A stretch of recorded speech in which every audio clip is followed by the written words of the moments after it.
Umuhango wo guherekeza Papa Benedigito wa 16 wayobowe na Papa Francisco uyu munsi ku wa kane.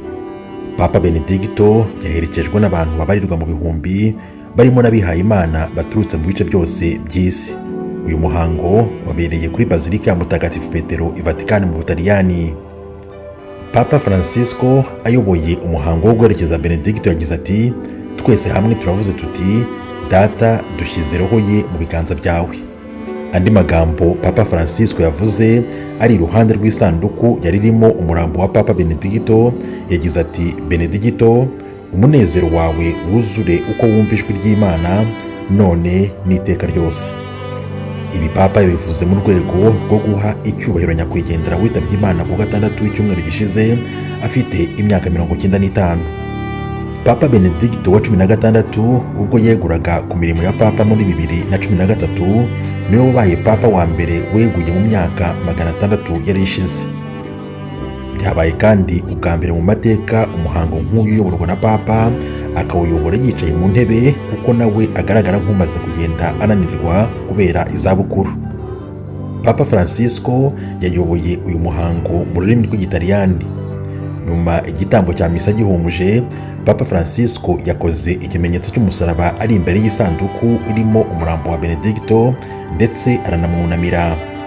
Ubwo yari imbere kandi y'abagabo 12 bari bambaye imyenda yirabura n'amashati y'umweru bafashije guterura isanduku yari irimo umurambo wa Papa.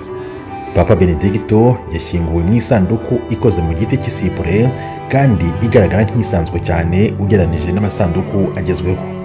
Umurambo wa Papa Benedigito wa 16 uruhukiye aho wa Papa Yohani Paulo wa II nawe waruhukiye mbere y'uko wimurwa ugashyirwa ahandi hatunganijwe muri 2011, imyaka 3 mbere y'uko agirwa umutagatifu.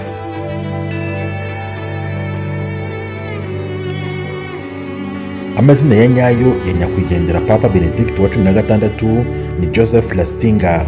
Yaramaze imyaka isaga 10 atari umukuru wa leta ya Vatican, ariko ibyo ntibyabujije bamwe mu bategetsi b'isi kuba bari mu muhango wo kumuherekeza, harimo na chancelier w'Ubudage Olaf Scholz na minisitiri w'intebe w'Ubutaliyani Giorgia Meloni.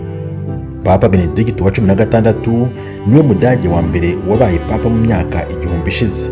Kuba yari Umudage byatumye muri kiliziya ziri mu nguni zose z'igihugu cy'Ubudage humvikana inzogera zirangurura ubwo yaramaze gutabaruka. Abadage bo mu ngeri zose, ni ukuvuga abakuze n'abato, yewe n'abatari bamuzi cyane bamwumvise gusa, bari mu bihumbi byinshi byitabiriye umuhango wo kumuherekeza.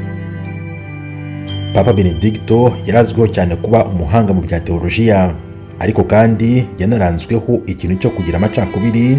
Yatandukanije abagatulika benshi abicishije mu buryo bwo kurengera inyigisho z'abantu bagendera ku mahame ya kera ku kibazo cyo gukuramo inda.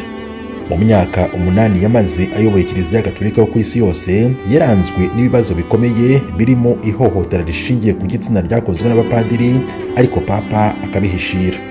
Muri iyo nkundura nibwo Papa yaje kuvuga ko atagifite imbaraga, haba iz'umubiri no mu bwenge, bwo gukomeza kuyobora Kiliziya aregura.